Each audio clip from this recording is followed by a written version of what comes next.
এই কর্মকর্তা এই বাচ্চার পরিবারের জন্য কিছু উপহার সামগ্রী নিয়ে আসছেন। তো আর্থিক সহযোগিতাও ইতিমধ্যে আমি কিছু করেছি।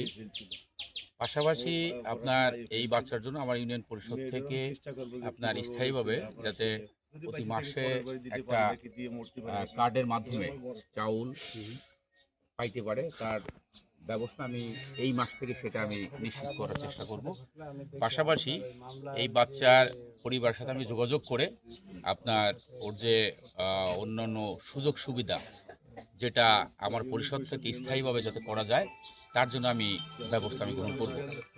আমি পাশাপাশি উপজেলা প্রশাসন যদি ওখানে আছেন, আইনের লোক এখানে আছেন, তো আমি তাদের মধ্যে আমি অনুরোধ করতে চাই যে আজকে যে বাচ্চাটা আপনার তার বাবা মবের শিকার হয়ে আপনার যে নিহত হলো, তো এই মবের শিকারের মাধ্যমে যাতে পরবর্তীতে কোনো বাচ্চা বা কোনো মানুষ যেন এরকম নিহত শিকার না হয়, সেই ক্ষেত্রে এই বাচ্চা যেন তার বাবা যে নিহত করা হয়েছে গণপিটুনিতে তার উপর দৃষ্টান্তমূলক বিচার হয়, যে বিচার দেখে পরবর্তীতে আমরা কেউ যেন এরকম দুর্ঘটনা বা এরকম ঘটনা বা এরকম মবের সৃষ্টি আমরা করতে না পারি, এই বিচার দেখে তার জন্য একটা শিক্ষা, উপযুক্ত শিক্ষা হয় আর কি।